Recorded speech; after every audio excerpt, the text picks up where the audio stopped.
श्री स्वामी समर्थ. जय जय स्वामी समर्थ. स्वामींचं नाव घेऊन मी आजच्या ह्या नवीन व्हिडिओला सुरुवात करते.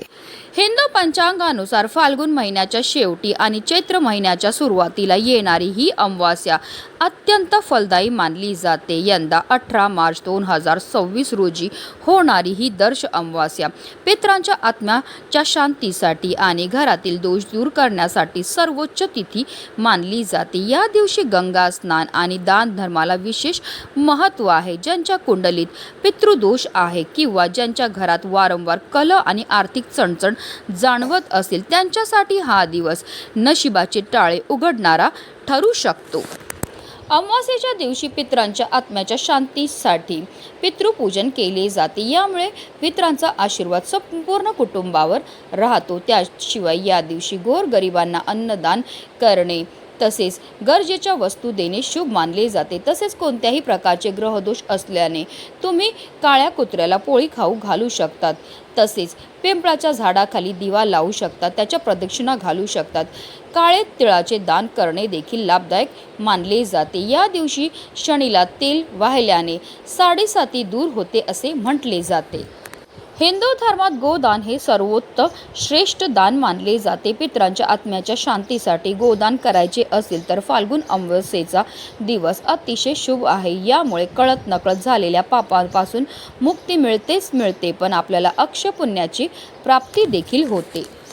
अमावास्येच्या दिवशी नदी, तलाव किंवा जलाशयाच्या काठी संध्याकाळी दीपदान करायची परंपरा आहे. फाल्गुन अमावास्येच्या दिवशी प्रत्येकाने आवर्जून दीपदान हे करायचं. या दिवशी घराच्या दक्षिण दिशेला मोहरीच्या तेलाचा चौमुखी दिवा लावावा.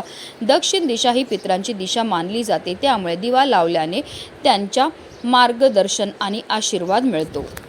अमावास्या तिथीला आवर्जून माता लक्ष्मीची पूजा करावी. धार्मिकदृष्ट्या हा दिवस अतिशय महत्त्वाचा असल्यामुळे या दिवशी काही प्रभावी उपाय आणि सेवा देखील केल्या जातात. आणि म्हणूनच फाल्गुन दर्श अमावास्येच्या दिवशी तुम्ही काही नाही केलं तरीही चालेल, पण घरापुढे कावळ्याला खायला ठेवा. ही वस्तू खायला ठेवल्यामुळे प्रखरातला प्रखर पितृदोष हा कायमचा नष्ट होणार आहे. आपले पितृ आपल्यावर प्रसन्न होऊन आपल्याला ते सुखी संसाराचा आशीर्वाद देणार आहेत. त्यांच्या कृपेने आपल्याला सर्व कामामध्ये यश प्राप्त होणार आहे.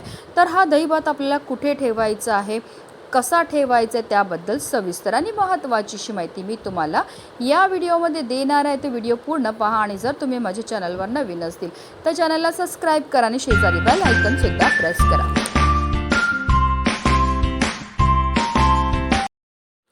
हिंदू धर्मशास्त्रानुसार पूर्वजांच्या सदोष कर्माची फळं त्यांच्या वंशजांना भोगावी लागतात. यालाच आपण पितृदोष म्हणतात.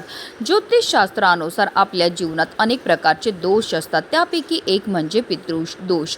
ज्या व्यक्तींचे पूर्वज सुखी नसतात त्यांच्या कुंडलीत हा दोष तयार होतो. दरवर्षी येणाऱ्या पितृपक्षात पितरांचे श्राद्ध न केल्याने, श्राद्धविधीत भाग न घेतल्याने आणि पितराच्या आत्म्याच्या शांतीसाठी पूजा न केल्याने हा दोष प्रबळ होतो आणि सर्व प्रकारच्या समस्या त्यांच्या जीवनात निर्माण होतात. या दोषामुळे कुटुंबात अस्वस्थता, प्रगतीत अडथळे, अचानक आजारपण, संकट, संपत्तीची कमतरता, सर्व सुखसोयी असूनही मनातील असंतोष इत्यादी अडचणी येतात. शास्त्रानुसार जेव्हा एखाद्या व्यक्ती पितृदोषाने त्रस्त असतो तेव्हा त्याच्या जीवन काळात सर्व प्रकारची संकट येत असतात. इच्छा असूनही माणूस त्यातून बाहेर पडू शकत नाही. या दोषामुळे आपल्या घरामध्ये वारंवार भांडणं, कलह, त्याचबरोबर मुलं खूप आजारी पडतात, चिडचिड करतात. मुलांना केलेला अभ्यास लक्षात राहत नाही की आपली मुलं खूप शिकलेली असतील पण त्यांना मनासारखी नोकरी प्राप्त न होणं, तसेच मुलांच्या विवाह जुळण्यामध्ये समस्या निर्माण होणं, घरामध्ये दारिद्र्य येणं, या प्रकारच्या समस्या येतात. जर तुमच्या जीवनामध्ये सुद्धा या प्रकारच्या समस्या निर्माण होत असतील तर आवर्जून तुम्हाला अमावास्येच्या दिवशी काही प्रभावी उपाय करण्याची गरजही भासत असते. हा उपाय करण्याकरता आपल्याला अमावास्येच्या दिवशी ब्रह्ममुहूर्तावर उठायचं, अंथरुणामध्ये श्री हरिविष्णू, माता लक्ष्मी तसेच महादेवांचं स्मरण करायचं, स्नान करायचे. आंघोळीच्या पाण्यामध्ये आवर्जून आपल्याला काळे तीळ टाकून स्नान करायचं. त्यानंतर स्वच्छ वस्त्र परिधान करायचे. चुकूनही काळ्या रंगाचे वस्त्र परिधान करू नका. त्यानंतर सर्वप्रथम आपल्याला देवघरामध्ये दिवा प्रज्वलित करून घ्यायचा, कारण कोणतीही सेवा किंवा कोणताही उपाय जर आपण अग्नीच्या साक्षीने केला तर त्यामध्ये आपल्याला निश्चितच सफलताही प्राप्त होत असते. त्यानंतर आपल्याला सूर्यदेवांना जल अर्पण करायचं आहे। जल अर्पण करताना आवर्जून त्यामध्ये आपल्याला थोडेसे काळे तीळ टाकायचे आहेत। असं हे जल सूर्यदेवांना अर्पण केल्यामुळे आपल्या पितरांना मोक्षाची प्राप्तीही होत असते। तसेच आवर्जून आपल्याला अमावास्येच्या दिवशी आपल्या घराची स्वच्छता सुद्धा करायची। जे आपण फरशी पुसणार आहे तर त्या पाण्यामध्ये थोडंसं गोमूत्र तसेच आपल्याला थोडीशी हळद आणि खडे मीठ टाकून आपल्या घराची स्वच्छताही करून घ्यायची। जाळे जळमटे असतील ते काढून घ्यायचे आहेत। तसेच आपल्या मुख्य प्रवेशद्वाराची सुद्धा आपल्याला स्वच्छताही करून घ्यायची। एक तांब्याचा कळश घ्या, त्यामध्ये शुद्ध पिण्याचं पाणी भरून घ्यायचं। त्या पाण्यामध्ये आपल्याला थोडीशी हळद टाकायचं आणि असं हे जल जे आहे ते आपल्या उंबरठ्याच्या बाहेर आणि मुख्य प्रवेशद्वारावर शिंपडून घ्यायचं आणि स्वच्छ कपड्याने पुसून घ्यायचं। असं केल्यामुळे आपल्या घरामध्ये येणारी जी नकारात्मकता आहे, वाईट शक्तींचा प्रभाव तो दूर होण्यामध्ये मदतही मिळत असते। तसेच उंबरठ्यावर आपल्याला आवर्जून हळदीचं लेपन हे करून घ्यायचं आणि उंबरठ्याच्या दोन्ही साईडला आपल्याला थोडंसं पाणी सुद्धा शिंपडून घ्यायचं आहे। कारण असं म्हटलं जातं की अमावास्या तिथीला आपले पूर्वज मृत्यू लोकातून या भूतलावर येतात आणि ते आपल्या उंबरठ्यावर येऊन थांबलेली असतात आणि ते आपल्याला पाहत असतात की आपण त्यांच्याकरता कोणत्या सेवा किंवा कोणते दान हे करतात। आणि जेव्हा असं हे पाणी आपण उंबरठ्यावर शिंपडतात तर ते पाणी ते ग्रहण करत असतात आणि ते तृप्त होतात आणि आपल्याला सुखी संसाराचा आशीर्वाद देत असतात। तर हे छोटे छोटे उपाय जे आहेत ते आपल्याला अमावास्येच्या दिवशी सकाळीच करून घ्यायचे आहेत। असं म्हटलं जातं की अमावास्या तिथीला आपले पूर्वज मृत्यू लोकातून या भूतलावर येतात। ते कावळा, कुत्रा, गाय या रूपामध्ये असतात आणि ते आपल्याला पाहत असतात की आपण त्यांच्याकरता कोणत्या सेवा ह्या करत आहेत।